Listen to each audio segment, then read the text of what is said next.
अस्सलाम वालेकुम dear students, आज हम बात करेंगे एल्बो जॉइंट की। आइए देखते हैं एल्बो जॉइंट।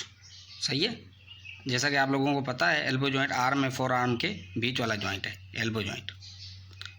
ये आप देख सकते हैं एल्बो जॉइंट की आर्टिकुलेशन है, जिसमें ह्यूमरस का लोअर पार्ट है एंड प्रॉक्सिमल पार्ट है रेडियस है अल्ना का। यहाँ पे एक आर्टिकुलेशन है। आगे हम आर्टिकुलेशन को इस डेफिनेशन में देखते हैं कि कैसी आर्टिकुलेशन होती है एल्बो जॉइंट की। हम लोगों ने पहले भी डिस्कस किया है, अभी भी देखते हैं। सही है। Articulation between the trochlea and capitulum of the humerus. Trochlea and capitulum humerus के पार्ट हैं दो, and trochlear notch of the ulna and head of the radius. इन चीज़ों के दरमियान आर्टिकुलेशन है। सही है। ट्रोक्लियर नॉच ऑफ अल्ना हम लोगों ने पढ़ा था, हेड ऑफ द रेडियस भी मैंने आपको पढ़ाया, फिर भी इस पिक्चर में मैं आपको दिखाता हूँ। ठीक, इस पिक्चर में ये देखें, ये कैपिटुलम है ह्यूमरस का, ये ट्रोक्लिया ह्यूमरस का।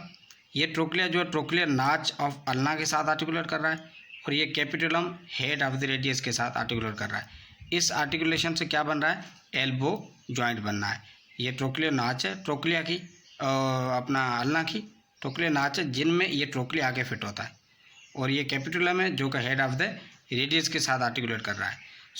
इस तरीके से ये जॉइंट बना है। इस जॉइंट का नाम है एल्बो जॉइंट। आइए देखते हैं आगे। ठीक है। Articular surfaces are covered with hyaline cartilage. इनके जो आर्टिकुलर सर्फेसेस हैं मैं आपको दिखाता चलूँ। ये ब्लू वाले इनके आर्टिकुलर सर्फेसेस हैं, ये हाइलाइन कार्टिलेज से कवर है। यहाँ पे हाइलाइन कार्टिलेज लगा हुआ होता है, हाइलाइन कार्टिलेज से ये सर्फेसेस कवर हैं। जो सर्फेस आर्टिकुलेशन में हिस्सा ले रहे हैं, ये सर्फेस हाइलाइन कार्टिलेज से कवर है। सही है। आइए देखते हैं आगे। ये साइनोवल जॉइंट है। साइनोवल जॉइंट वो होते हैं जिनमें साइनोवल कैविटी होती है, तो लिहाजा ये साइनोवल जॉइंट है। और हिंज वैरायटी है इसकी। हिंज जो हमारे दरवाजे में जो हिंज नहीं लगे हुए होते, इस तरीके का ये जॉइंट है। ये बिल्कुल दरवाजे की तरह खुलता है, ये हिंज है, हिंज वैरायटी है। ठीक है। साइनोवल जॉइंट है लेकिन हिंज टाइप का जॉइंट है। इस जॉइंट के पास कैप्सूल होता है, कैप्सूल आगे और पीछे अटैच होता है। सही है। साइनोवल जॉइंट है तो साइनोवल जॉइंट के पास कैप्सूल होता है, तो इस जॉइंट के पास भी कैप्सूल है। कैप्सूल इसका आगे भी अटैच है और पीछे भी अटैच है। हम लोगों ने पहले ही डिस्कस किया। कैप्सूल एक बड़ा लिगामेंट होता है जो आगे भी अटैच है, पीछे भी अटैच है। आइए देखते हैं आगे कैसे अटैच है। आगे जो कैप्सूल अटैच है वो अबाउट टू द ह्यूमरस। ठीक है। अब देखेंगे तो upper margin of coronoid and radial fossa. Upper margin of coronoid radial fossa. Coronoid radial fossa है ह्यूमरस के पार्ट, दोनों हम लोगों ने पहले डिस्कस किया है। इनकी अपर मार्जिन पे आगे लगेगा, आगे कैप्सूल की बात कर रहे हैं। ठीक। और जो है upper margin of coronoid radial fossa, आगे medial and lateral epicondyle of the humerus. ठीक है। नीचे coronoid process of ulna and annular ligament which surrounds the head of radius. सही है। एनुलर लिगामेंट है जो हेड ऑफ रेडियस को surround करके बैठा है। इन स्ट्रक्चर पे आके आगे कैप्सूल लगेगा। देख लें कैप्सूल आगे कैसे लगता है। सही है। यहाँ पे ये रेडियल एंड कोरोनॉइड फोसा है, ये दोनों देखें, ये इनके अपर मार्जिन पे लग रहा है, अपर मार्जिन पे लगा है, और ये मीडियल एंड लेटरल एपिकोंडाइल्स हैं, तो ये मीडियल लेटरल एपिकोंडाइल्स पे लग गया। अब नीचे ये देखें कोरोनॉइड प्रोसेस ऑफ अल्ना, नीचे ये कोरोनॉइड प्रोसेस ऑफ अल्ना पे लगा। सही। ये और यहाँ पे एनुलर लिगामेंट होता है जो हेड ऑफ रेडियस को सराउंड करता है। ये कैप्सूल की अटैचमेंट है एंटीरियरली। अब कैप्सूल की अटैचमेंट देखेंगे पोस्टीरियरली कैसी है। सही है। पोस्टीरियर कैसे कैप्सूल अटैच है? Posteriorly capsule is attached above to the margins of olecranon fossa of humerus. Olecranon fossa of humerus, मैंने ह्यूमरस पढ़ा रहा था जब तब मैंने आपको ओलिक्रोनल फोसा बताया था, फिर भी बता देता हूँ। ठीक है। Margins of olecranon fossa of humerus, और नीचे upper margins and sides of olecranon process of ulna and annular ligament. ठीक है। ये पोस्टीरियरली कैप्सूल की अटैचमेंट है। आइए इस पिक्चर में हम देखते हैं कैप्सूल की अटैचमेंट पोस्टीरियल कैसे है। ये देखें यहाँ पे ओलिक्रोनल, ये ओलिक्रोनल, ठीक है। ये क्या है? ओलिक्रोनल फोसा ऑफ ह्यूमरस है। सही है। ये ऊपर ओलिक्रोनल फोसा ऑफ ह्यूमरस पे लगा हुआ है, ये आपने देख लिया। ये देखें ओलिक्रोनल फोसा ऑफ द ह्यूमरस पे।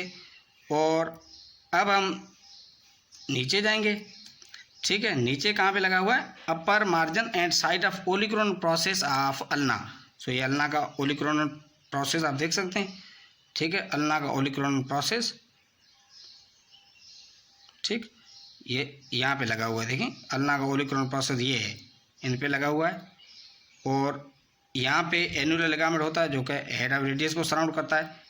सो यहाँ एनुलर लिगामेंट भी लगा हुआ है। इस तरीके से आगे कैप्सूल की अटैचमेंट इस तरीके से है, पीछे कैप्सूल की अटैचमेंट इस तरीके से है। ये इतना ज़रूरी नहीं है, अगर आपको याद रहे तो ठीक है, ठीक है, थोड़ी बहुत इसकी अटैचमेंट आपको याद रहे तो और अच्छी बात है। उसके बाद है लिगामेंट्स। लिगामेंट इनके पास होते हैं दो, एक है रेडियल लिगामेंट, जिसको लेटरल लिगामेंट भी कहा जाता है, एक होता है मीडियल लिगामेंट जिसको अल्नर लिगामेंट भी कहा जाता है। सो लेटरल लिगामेंट भी ट्रायंगुलर है, अल्नर लिगामेंट भी ट्रायंगुलर है। इनकी शेप कैसी है? ट्रायंगुलर है वो दोनों। सो लेटरल लिगामेंट कैसे लगा हुआ है? Lateral ligament is attached by its apex. अगर ये ट्रायंगल है तो ट्रायंगल का एक अपेक्स होगा यानी चोटी और एक बेस होगा, सही। तो इस ट्रायंगल का लेटरल लिगामेंट ट्रायंगुलर शेप है, तो इसका जो अपेक्स है वो lateral epicondyle of the humerus से लगा हुआ है, ह्यूमरस के लेटरल एपिकोंडाइल से। और इसका base upper margin of annular ligament पे इनका बेस लगा हुआ है। अब मैं पहले आपको एनुलर लिगामेंट दिखा देता हूँ, फिर इस लेटरल लिगामेंट की अटैचमेंट आपको दिखाता हूँ, ठीक है। ये लेटरल लिगामेंट आप इस पिक्चर में देख भी सकते हैं। Lateral ligament, lateral collateral ligament ये है, सही है। अब इसकी कैसी अटैचमेंट है ये मैं आपको दिखाता हूँ। एनुलर लिगामेंट ये है, आपने एनुलर लिगामेंट देख लिया, ये एनुलर लिगामेंट है। अब लेटरल कोलेटरल लिगामेंट की आप पढ़ लें। लेटरल कोलेटरल लिगामेंट जो है, लेटरल लिगामेंट जिसको कहते हैं, लेटरल कोलेटरल लिगामेंट भी कहते हैं, रेडियल लिगामेंट भी कहते हैं। ये ट्रायंगुलर इन शेप है। कैसा है? ट्रायंगुलर। और कैसे अटैच है? Lateral epicondyle of humerus. तो आप लेटरल एपिकोंडाइल ह्यूमरस देखिए इस पिक्चर में, कहाँ है लेटरल एपिकोंडाइल ऑफ ह्यूमरस? ये है, ठीक। ओ ये तो यहाँ से देखें ये लगा हुआ है लिगामेंट, ठीक।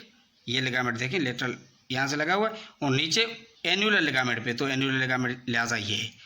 तो ये अटैचमेंट आपने इस लिगामेंट की, लेटरल लिगामेंट की पढ़ ली। अब हम अटैचमेंट पढ़ेंगे मीडियल लिगामेंट की। सो इस तरीके से बिल्कुल मीडियल लिगामेंट भी ट्रायंगुलर है, लेकिन इनके तीन बैंड हैं। ये है ट्रायंगुलर लेकिन इनके बैंड कितने? तीन, anterior, posterior and transverse band. इनके तीन बैंड्स, ठीक है। सो इस पिक्चर में आप जनरल पहले देख लें। जनरल ये देखें, जनरली अल्नर कोलेटरल लिगामेंट को या मीडियल लिगामेंट को यहाँ पे दिखाया गया है, ठीक है। ये पूरा देख लें। अब इनके तीन बैंड में आगे आपको दिखाता हूँ कि कैसे इनके तीन बैंड हैं। एक इसका एंटीरियर बैंड है, एक इसका पोस्टीरियर बैंड है, एक इसका ट्रांसवर्स बैंड है। जो इसका एंटीरियर बैंड है which passes from medial epicondyle of the humerus to the medial margin of coronoid process, सही है, coronoid process of ulna. And posterior जो है बैंड, और posterior band which passes from the medial epicondyle to the medial side of the olecranon. इस तरीके से अब इनका जो ट्रांसवर्स बैंड है which passes between the ulnar attachment of the two proceeding bands. इन दोनों जो बैंड्स की जो अल्नर अटैचमेंट है इनके बीच में होगा ट्रांसवर्स बैंड। अब मैं आपको ये तीनों बैंड दिखाता हूँ, ठीक है। ये एनुलर लिगामेंट है। इस पिक्चर में आप एनुलर लिगामेंट ज़रा देख लें, ये वाला एनुलर लिगामेंट है। अब हम बात करेंगे मीडियल कोलेटरल लिगामेंट की और अल्नर लिगामेंट की। तो इनका एंटीरियर पार्ट ये है, देखें मीडियल एपिकोंडाइल से शुरू हो रहा है, देखें ये अल्ना पे अटैच है, सही है, ठीक है। और अल्ना के भी किस पार्ट पे अटैच है? अल्ना के कोरोनॉइड पे अटैच है, सही है। और आप पोस्टीरियर बैंड देखेंगे वो भी मीडियल एपिकोंडाइल से शुरू होगा, ठीक है। पोस्टीरियर बैंड भी मीडियल एपिकोंडाइल से शुरू होता है। ये पोस्टीरियर बैंड है, क्या आप देख लें। और कब तक चल पोस्टीरियर देखिए मीडियल एपिकोंडाइल से, पोस्टीरियर बैंड मीडियल एपिकोंडाइल से शुरू होता है और मीडियल साइड ऑफ ओलिक्रॉन तक चलता है, सही है। और इसके बाद ट्रांसवर्स बैंड है। इस पिक्चर में आपको ट्रांसवर्स बैंड भी दिखाऊंगा। ये पोस्टीरियर पार्ट आपने देखा, ये मीडियल कोलेटरल लिगामेंट के तीन पार्ट हैं। अब ये ट्रांसवर्स पार्ट है, ठीक है, जो इन बिटवीन होता है वो ट्रांसवर्स है। और ये एनुलर लिगामेंट है, सही है। सो ये लिगामेंट अगर इस तरीके से आप पढ़ें तो ठीक है, वरना आप जनरली इस तरीके से भी इसको देख सकते हैं। ये देखें अल्नर कोलेटरल लिगामेंट, इस तरीके से भी आप इसको देख सकते हैं। ये अल्नर कोलेटरल लिगामेंट है। इसकी अटैचमेंट यूं भी आप पढ़ सकते हैं, यूं भी आप इसको समझ सकते हैं, सही है। उसके बाद ये लेटरल कोलेटरल लिगामेंट दोबारा उसकी बात चल रही है। मैंने कहा अपेक्स जो है इसका ये ट्रायंगुलर शेप है, देखें ये बिल्कुल ट्रायंगल की तरह है। इसका अपेक्स ये है चोटी और बेस ये है इसका, ठीक है। It is triangular and attached by its apex to the lateral epicondyle. Lateral epicondyle ये है, इस पे ये इसका अपेक्स है अटैच लेटरल एपिकोंडाइल ह्यूमरस पे। एंड इनका जो बेस है वो कहाँ पे अटैच है? Base to the upper margin of annular ligament. यहाँ पे एनुलर लिगामेंट होता है ना, उनके ये अपर मार्जिन पे देखें इसका बेस लगा हुआ है, ये इसकी है लिगामेंट की अटैचमेंट।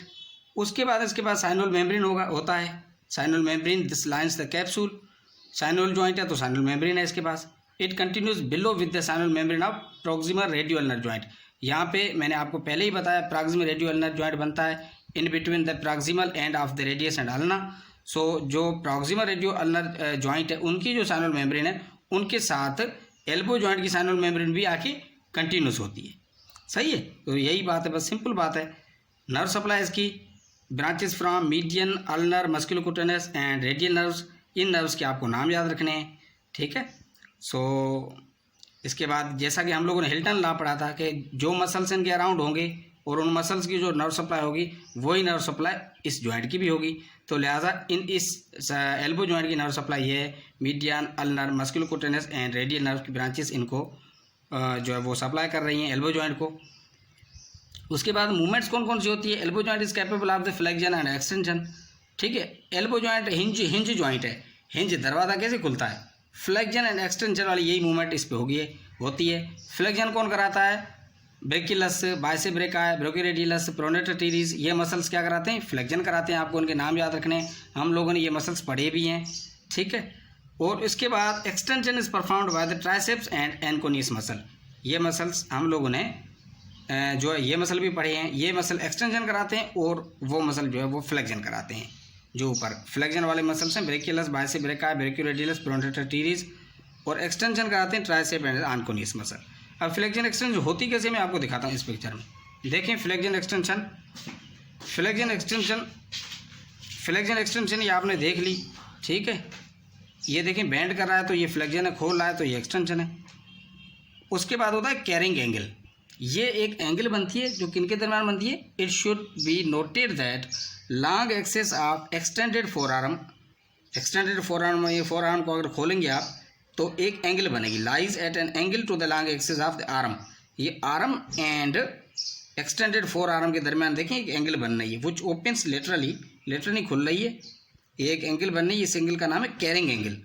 ये 170 डिग्री मेल में होती है और 167 डिग्री फीमेल में होती है, ठीक है। ये एंगल सबसे पहले आप इस एंगल को इस पिक्चर में देखें, ये एंगल होती है। आप अपने बाजू को खोल के ऑब्जर्व भी कर सकते हैं। Long axis of humerus and long axis of the humerus और the arm, long axis of the forearm, इनके बिटवीन एक एंगल बनती है जो लेटरली बन रही है। आप देख रहे हैं इस पिक्चर में, इसको कैरिंग एंगल कहते हैं। और कैरिंग एंगल 170 डिग्री मेल में होती है, 167 डिग्री फीमेल में होती है। ये एंगल डिसअपियर हो जाती है, ख़त्म हो जाती है when elbow joint is fully flexed. So जब एल्बो जॉइंट एक्सटेंडेड होता है, एल्बो जॉइंट खुला हुआ होता है तो ये एंगल ज़ाहिर होती है। जब एल्बो जॉइंट फ्लेक्स हो जाता है तो ये एंगल ख़त्म हो जाती है। सो यहाँ तक ये था एल्बो जॉइंट। सो आप थोड़ा सा इनको बुक में पढ़ें, इंशाल्लाह समझ में आ जाएगा। कोई क्वेश्चन है तो आप व्हाट्सएप भी कर सकते हैं। So thank you very much.